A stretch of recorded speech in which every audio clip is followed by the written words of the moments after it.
So with these WNBA CBA negotiations, in terms of the side of the players, the PA, the players that are representing it, it's very, very clear that some of them are on the side of burn it down, and then others are on the side of, like, well, as you can see here, some are on the side of we kind of need to play. And for the first time, we seem to have seen one of the players in the WNBA pretty much go and state outright that, if the WNBA stops, there are players that can't afford it. And I mean this when I say this. I hope the players... I get so many people in the comment section being like, oh, that I'm anti-player. No. I hoped the players get... I hope the players make as much money as they can. I hope they make as much money as is possible. Because you better believe the WNBA not happening this season means the WNBA is just not going to exist. If the WNBA does not happen this season, it's not going to exist. Because let's be real. Let's be completely real.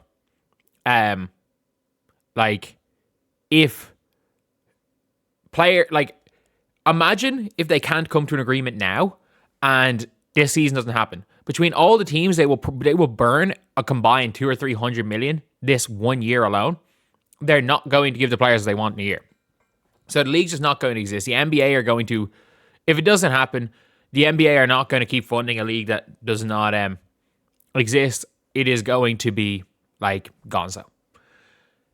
Them making as much as they can involves the WNBA existing. So whatever you can get in negotiations, keep going back and forth. Heck, even if you can't get to there and the season gets delayed by a little bit, no matter what, you sign something. You can't sign a bad deal. People are already going to be making millions of dollars. You can't sign a bad deal. That is an impossibility. However, a bad deal is better than no deal. It's as simple as that. These players going status quo and playing on the last CBA is better than a strike in the league not existing for female basketball for all these players. At this stage, you have to, for the good of the league, you have to sign something. But continue to negotiate. Continue to negotiate as long as possible, for as long as you can. But let's take a listen to Stewie. For me, it's like this is the first time we're in a revenue shared model. So before it was like we had like a hard cap and we had a structure and you could have 220 max and everything else kind of trickled down. And that's the thing. There's no hard cap anymore. That's the big thing. Like there's no hard cap. So you're going to be, if you've signed a contract, teams can go over the cap now to sign a trade for players, which is big. Now we're going to like really blow that out of the water, which is incredible.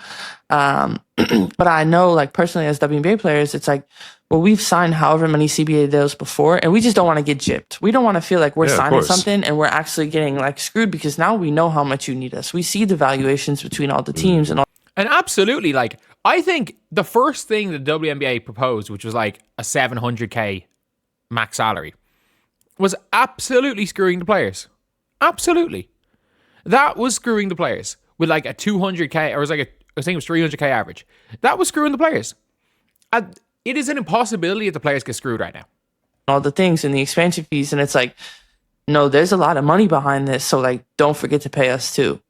So it's just really a back and forth battle. Would you say y'all are... Oh, great. My internet just went.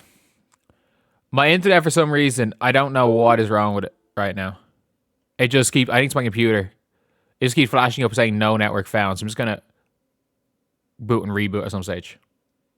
It's just really a back and forth battle. Would you say y'all are prepared not to play this season? I know you want to, but would you say you're prepared not to play? We've approved the strike authorization vote, which means that we're able to formally lock out whenever we want because we have majority of the players' votes behind us.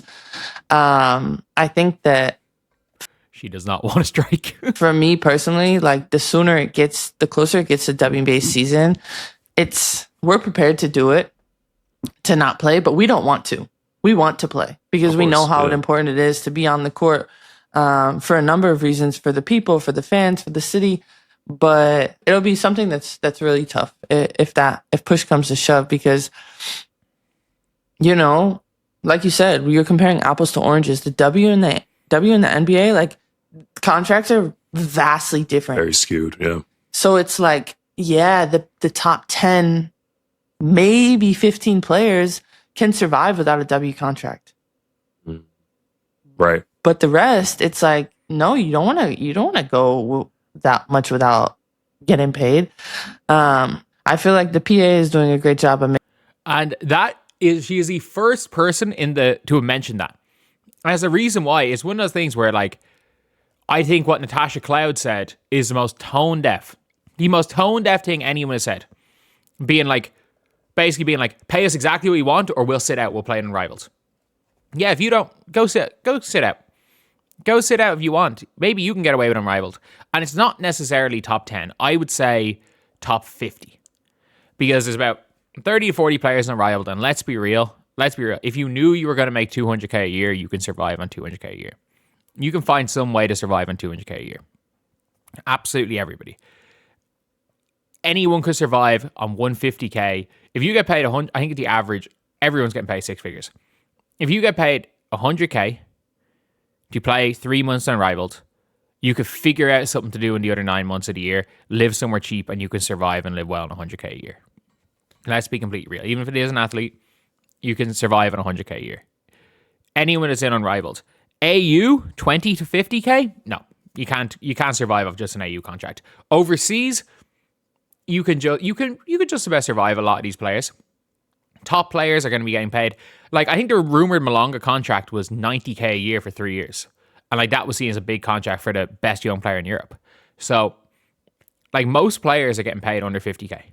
The vast majority of players are getting paid under 50K for the 9 months or whatever. They don't have any other expenses. They can survive off that, absolutely. But it's like, that is an amount of money where I think most WNBA players without the WNBA could survive.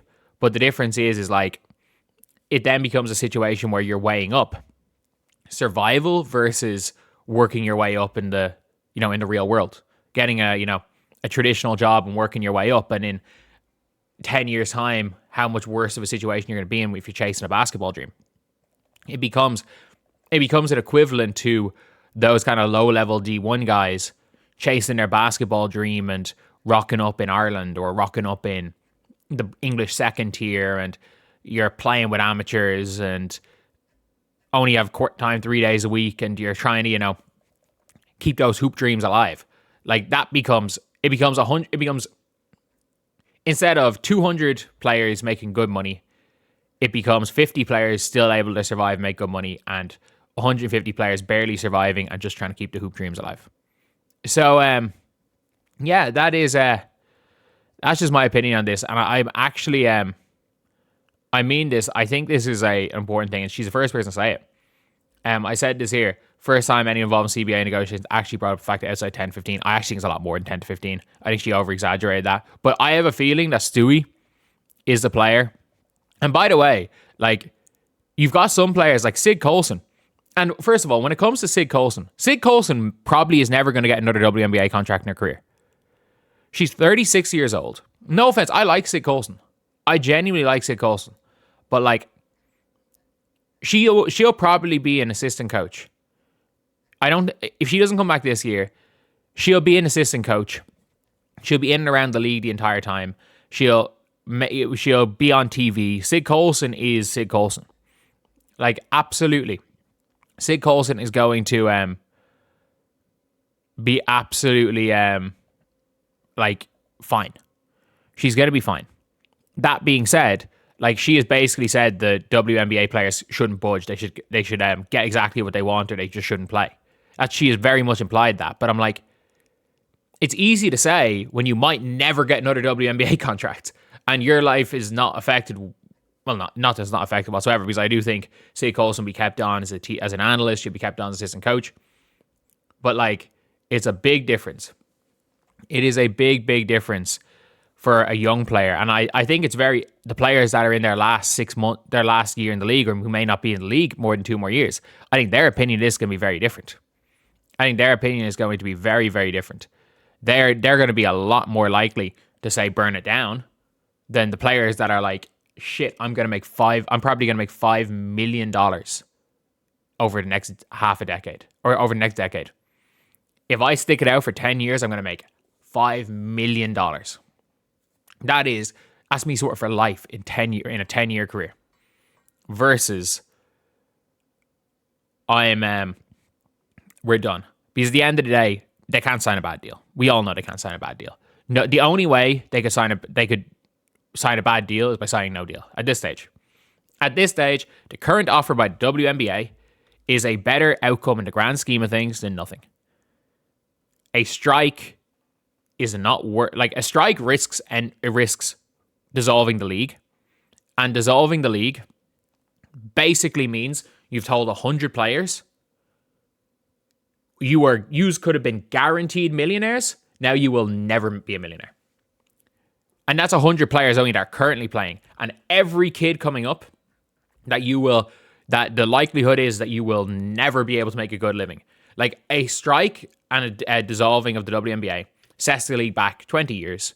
Because let's be real, nobody's watching Unrivaled. Project B is a gimmick. College women's basketball always had viewers. They were never able to translate it.